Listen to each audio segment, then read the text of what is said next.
Imagine a train line, a steel artery stretching over 1,700 kilometers across southern Africa. It starts at the deep water port of Lobito in Angola, with the salty air of the Atlantic, and snakes its way inland, cutting through the Angolan highlands. This isn't just any railway, it's the Lobito Corridor, a multi-billion-dollar project backed by the United States. Its destination is the heart of the continent's mineral wealth, the Copper Belt region, a vast area straddling the border of the Democratic Republic of Congo and Zambia. This is where you find the cobalt and copper that power our modern world, the very stuff inside your phone, your electric car, and the world's most advanced technologies. The United States has jumped into this venture with both feet, pledging a hefty chunk of a $5 billion investment package. Why the sudden interest? Well, it's about securing a direct line to these critical resources. For years, the global supply chain for these minerals has been dominated by China. The U.S. government, starting with President Biden and now continuing under President Trump, sees this project as a strategic masterstroke. It's a way to diversify where these essential materials come from, ensuring that the West isn't overly reliant on any single nation. It's less about altruism and more about a geopolitical chess move played out on the African continent. Driving this ambitious project on the African side is a new generation of leaders. You have President João Lourenço of Angola, who is eager to diversify his country's economy beyond oil and open it up to international investment.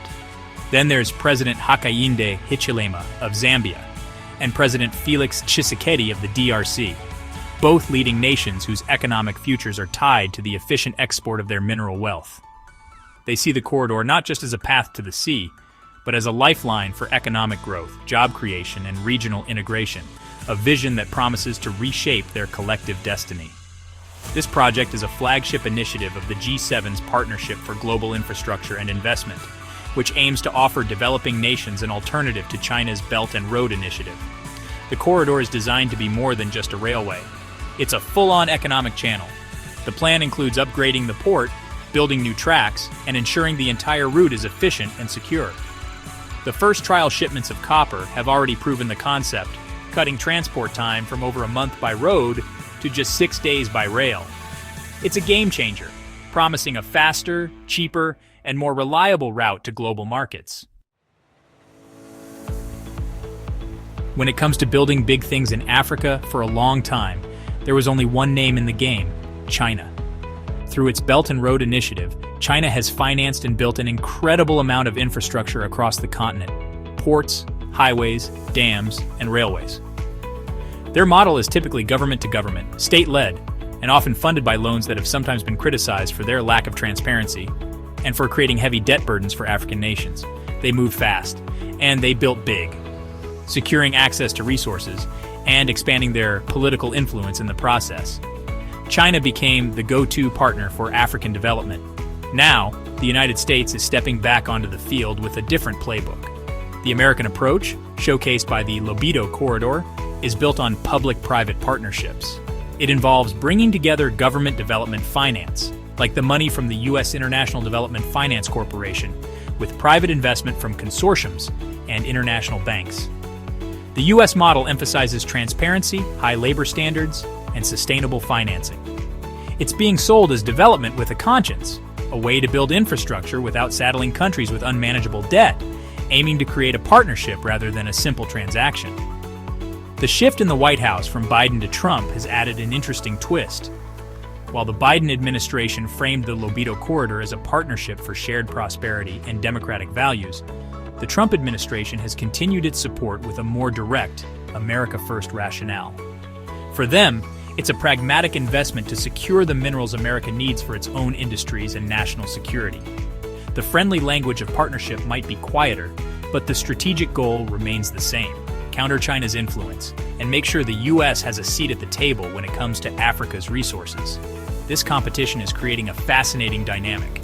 As the U.S. pushes west with the Lobito Corridor to the Atlantic, China is simultaneously doubling down on its own projects.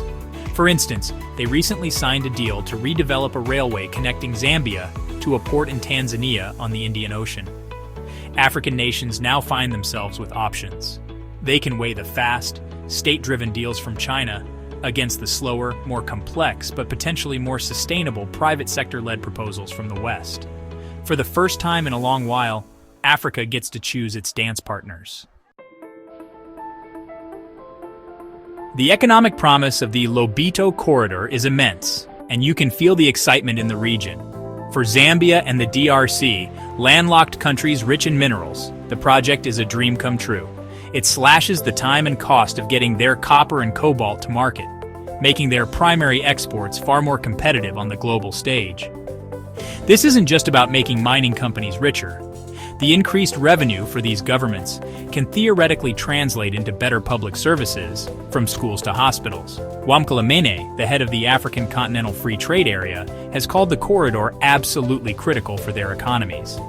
Beyond the big-picture economics, the project promises tangible benefits for ordinary people along its route. The construction and operation of the railway are expected to create thousands of local jobs, a crucial development in a region with high youth unemployment, especially in Angola. But the vision extends past the tracks themselves. The corridor is meant to stimulate other industries, particularly agriculture. Farmers in the Angolan interior will finally have a reliable way to get their crops to the port and to markets in neighboring countries, potentially transforming subsistence farming into a thriving commercial enterprise and boosting food security.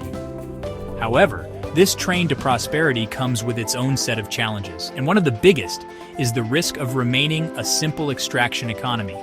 It's one thing to get raw materials out of the ground and onto a ship efficiently. It's another thing entirely to build the industries that process those materials at home.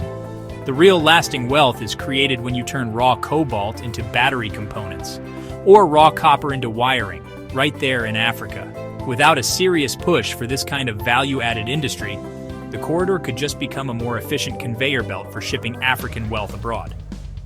Another significant hurdle is the very trade policies of the project's main backer. The United States talks a big game about partnership, but it still maintains tariffs on many processed goods from Africa. This creates a bizarre contradiction. We'll help you export your raw materials cheaply, but if you try to process them and sell us a finished product, we'll slap a tax on it. Former Ghanaian President John Mahama has been a vocal critic of these kinds of trade barriers, which actively discourage the very industrialization Africa needs. For the corridor to truly deliver on its promise, the handcuffs of protectionist trade policies must be unlocked. The idea of connecting Africa, of building bridges and railways to foster continental unity and economic independence, is not new. It is a dream deeply rooted in the continent's history. Decades ago, visionary Pan-African leaders like Kwame Nkrumah of Ghana spoke passionately about a united Africa that would control its own destiny and resources. He envisioned a continent linked by modern infrastructure, trading with itself, and standing as a powerful bloc on the world stage. He knew that political independence without economic independence was hollow. This vision was shared by other giants of the liberation era, like Julius Nyerere of Tanzania. Nyerere championed the concept of ujamaa, or familyhood, which emphasized self-reliance and collective development. He oversaw the construction of the Tazara Railway, linking Zambia to a Tanzanian port, an early attempt at the very connectivity the Lobito Corridor now pursues. Later, leaders like Libya's Muammar Gaddafi also pushed for a United States of Africa, advocating for a single currency and integrated infrastructure, believing that only through unity could the continent break free from external manipulation and exploitation. Today, the spirit of this Pan-African vision lives on, albeit in a more pragmatic modern form. The Lobito Corridor, while backed by foreign powers, is being driven by African leaders who understand the power of regional integration. Presidents Lourenço, Hichilema, and Tshisekedi are not just signing deals, they are building an economic alliance. They are demonstrating that collaboration between neighboring states can unlock potential that no single country could achieve alone. This project is a powerful, tangible example of the African Continental Free Trade Area in action, turning policy into pavement and steel. The future of Africa will be written by the choices its leaders make today. The Lobito Corridor presents a monumental opportunity, but it is also a test. It requires strong, clear-eyed leadership to navigate the complex geopolitics of competing global powers and to ensure the benefits are shared by all, not just a select few.